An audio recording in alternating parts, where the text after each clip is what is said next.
Ngiyanibingelela emakhaya kulesiqephu sanamhlanje sohlelo lwethu eThekwini Matters. Igama lami uZimbili wakwaMazibuko, kanti namhlanje sizoxoxa no-Senior Manager emnyangweni wezamanzi khona la kumasipala waseThekwini, umnumzane uJabulani wakwaMayise, mayelana-ke nenkinga yokucekelwa phansi kwengqalasizinda yamanzi okuholela-ke ekutheni imiphakathi eminingi inqanyukelwe amanzi ngenxa-ke yokuphazamiseka kwengqalasizinda. Abezomnyango wezamanzi khona la kumasipala bathi-ke nale inkinga enkulu la eThekwini eyenza ukuthi-ke umsebenzi wokuhlinzekwa kwamanzi uphazamiseke kwezinye iy'ndawo. Sophinde futhi sithole kabanzi nangesimo sokuhlinzekwa kwamanzi eThekwini ukuthi-ke ngabe yini eyenziwa umasipala ukuthi ayilungise le nkinga. Sikubingelele sikwamukele namhlanje Baba uMayise kulona-ke uhlelo lwethu eThekwini Matters. Ngibonga kakhulu Zimbili, ngibingelela abalali emakhaya. Ake sibheke le nkinga le yokucekelwa phansi kwengqalasizinda yamanzi. Siyazi kakhulu ukuthi inkinga enkulu imiphakathi yaseThekwini ebhekene nayo. Mhlambe sichazele ukuthi iyinkinga enkulu kangakanani? Inkinga enkulu kakhulukazi engxenyeni zenyakatho neTheku, indawo lezi ebizwa phecelezi ukuthi North. Masibheka kakhulukazi lapha lezi ndawo kuthiwa iNkintuzuma, iNanda, nakwaMashu.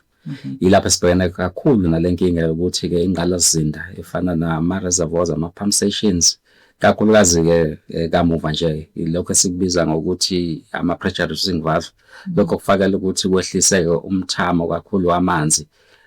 Bese kwenzeka nokuthi zonke indawo, ngabe isindawo isendaweni ephansi noma isendaweni ephezulu ziwathola amanzi, kungadingeki ukuthi kube khona umuntu ohambayo ayovala. Ile nkinga-ke sibhekene nayo kakhulukazi lapha kwi-Ink Area, ukuthi-ke abantu abaningi bagcina sebekhahlamezekile ukuthi bangawatholi amanzi. Sigcina nomkhandlo sothumela amathenka, lokho kubiza kakhulu, nanokuthi-ke amapayipi ethu egcina seqhuma ngoba asakwazi ukuthi usehlise lo mthamo wamanzi. Sigcine nomasipala ugcina ulahlekelwa imali enkulu ngokuthi amanzi ayalahleka manje agijima emgwaqeni. Uma sibheka iTheku njengedolobha, siney'ndawo ey'ningi ngaphansi kamasipala waseThekwini. Uma sikhuluma ngenkinga ye-infrastructure abantu abayiphazamisayo noma abayilimazayo, inkulu kephi nendawo? Ngizobuyela kakhulu kule ndawo esenyakatho nedolobha. Mawuthi uyabheka kakhulu indawo kakhulukazi iNtuzuma, lapho khona othothi khona la sinama-reservoirs ethu amaningi aphakela-ke lezi ndawo ezakhelele iNtuzuma. Uzothola abantu-ke bayavula ngokwemthetho lapha bantshontshe lezi zinto okuthiwa ama-brass components, ayenzela ukuthi sikwazi ukunciphisa umthamo wamanzi lapha ukuthi amanzi amapayipi angaqhumi, futhi sikwazi ukuphakela indawo eningi. Yilapha inkinga sithanda ukuba nesikhathi eside le nkinga ibhekele nomkhandlo. Lokho kwenza ukuthi-ke namapayipi ethu noma emasha uthothi-ke agcine sehlupha engasakwazi ukuthi abambele amanzi epayipini. Asikhulume-ke ngale yokuxunywa-ke kwamanzi ngokungemthetho. Enye futhi inkinga leyo esibhekene nayo siwumasipala waseThekwini. Umthelela wako-ke lokho ungakanani? Lokho-ke ukuthi abantu ngoba bagcina bezibhobozela ipayipi, ngesikhathi belibhoboza uzothola ukuthi ngoba phela abantu abaqeqeshiwe ngendlela efanayo, umuntu uzolibhoboza ipayipi amanzi engavaliwe, uthola amanzi asalahleka emkhandlweni. Amanzi afanele ngabe aphakela imiphakathi eminingi agcine eseshoda ngenxa yokuthi umuntu uyibhobozelile amanzi ekhona epayipini.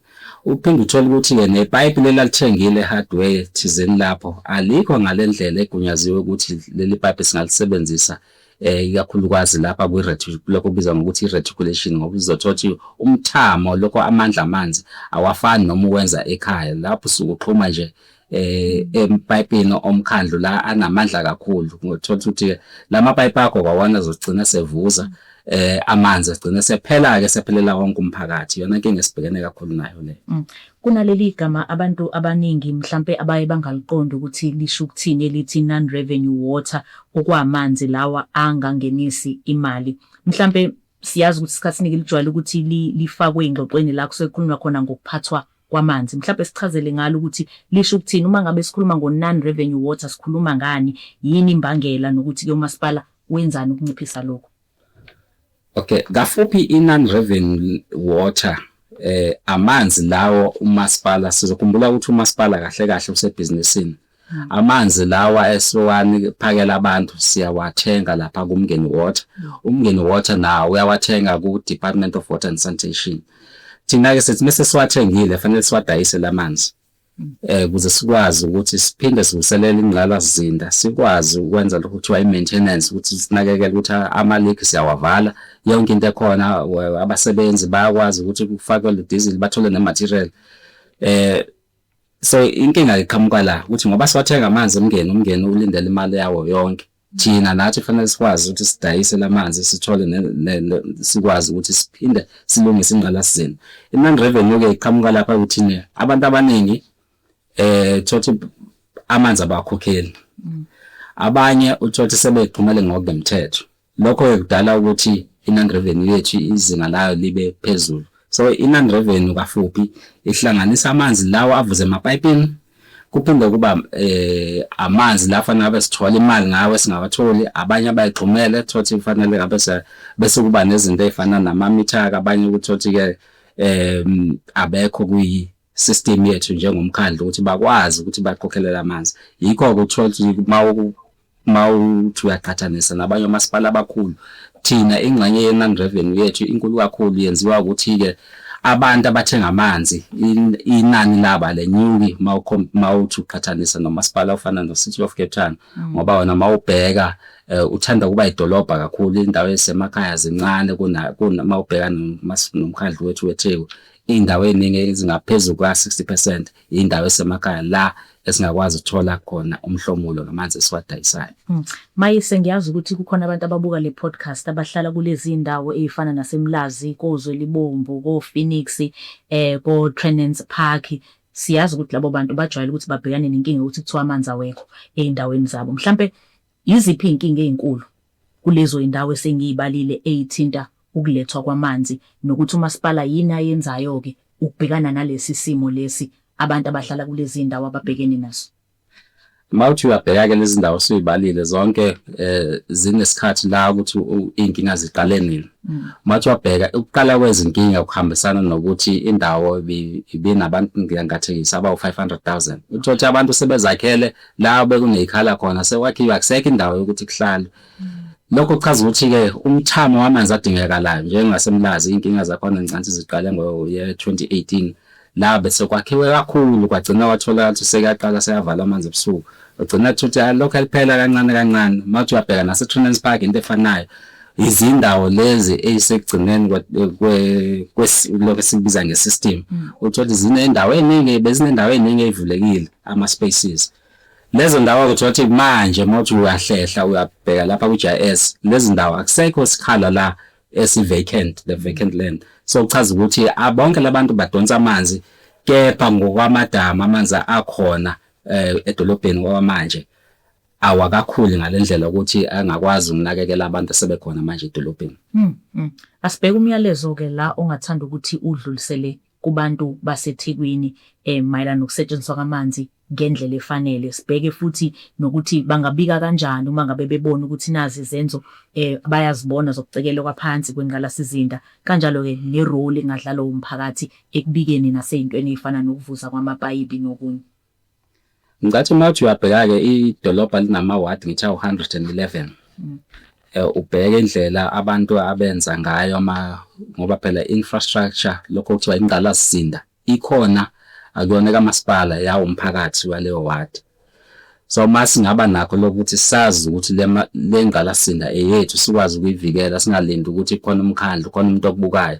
Kwezinye indawo la sithola sihamba khona uthothi ungakenzi lutho, nabo abantu sebekubhekile ukuthi uzokwenzani, ngisho ngabe ugqoke i-uniform yomkhandlu umuntu unalo lilungelo ukuthi abuze ukuthi uzokwenzani. Mhlawumbe khona i-phone number kuletha lapho kuleyo ndawo ukuthi ucheck nje ukuthi umuntu akusona nisigange, mhlawumbe sigqoke i-uniform kamasipala sizoyigangela. Cha ukuthi masingakwazi ukuthi senze lokho nasendaweni zethu thina abantu bambisholo ukuthi ngisho ngabe ubani uhamba ngemoto wenzani, uwazi nje ukuthi hawu uma sondela kwingqalasizinda lento ayizele yiyo eningi ngempela le ayizele. Uyakwazi nokuthi uxhumane nomkhandlu ubheke ukuthi le job number athi khona ngempela iyona ngempela. Abanye ungabacela ukuthi umuntu aveze i-identity card, ikhona umuntu osebenzayo kwingqalasizinda amasipala fanele benecard elishoyo ukuthi likhona igunya lokuthi asebenze. Ngicansi lapho kuzosiza ukuthi sehlise leli zinga lokuthi kuphazamiseke lapho zane ingqalasizinda kamasipala. Ngabe khona okunye ungafisa ke mhlambe uthatha ithuba ukusho namhlanje? Ngicathi ukuhamba kakhulu eqhulwini khona lokho ukuthi sazi ukuthi ingqalasizinda izele ukuthi izosiza thina. Sikwazi ukuthi sinakekele. Kuyafana ngisho kwakho uyabheka ukuthi umuntu mangena ungena uzokwenzana.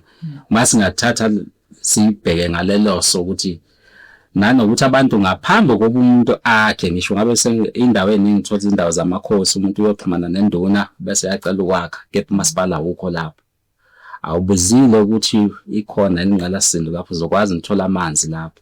Mhlambe kuzosiza ukuthi abantu baqale baxhumane nomasipala ukuthi ngoba ngifuna ukwakha la sengitholile inxiwa ngizokwazi ngithola ingqalasizinda. Maye ngekho izothatha isikhathi singakanani. Hayi umuntu avela yakhe bese ethi hayi sengidinga amanzi. Ngoba kuthatha isikhathi ukuthi umasipala afake ibudget abheke nokuthi amanzi akhona kuleyo ndawo ngoba ngisho nje amanzi esinawo kwamanje anele labantu abakhona. Umkhandlu kusazothatha isikhathi ukuthi ube namanzi anele. Akhona amadamu amabili akhiwayo eMkhomazi kepha kuzothatha isikhathi ukuthi aphelele amadamu sikwazi ukuthi sibe namanzi anele for bonke abantu baseThekwini. Mnumzane Mayisa, sibonge kakhulu ngesikhathi sakho namhlanje ohlelweni lwethu. Uyena ke lowo umnumzane uJabulani Mayise oyisenior manager lapha emnyangweni wezamanzi khona la kumasipala waseThekwini, obekade ke esikhuthaza ngokuthi sihloniphe ingqalasizinda yamanzi eThekwini, siphinde futhi sibike uma ngabe ke kukhona ukuvuza esikubonayo emphakathini esihlala kuyona. Siyabonga kakhulu ohlelweni lwethu lwanamhlanje eThekwini Matters. From myself and the rest of the team, it is goodbye and good night.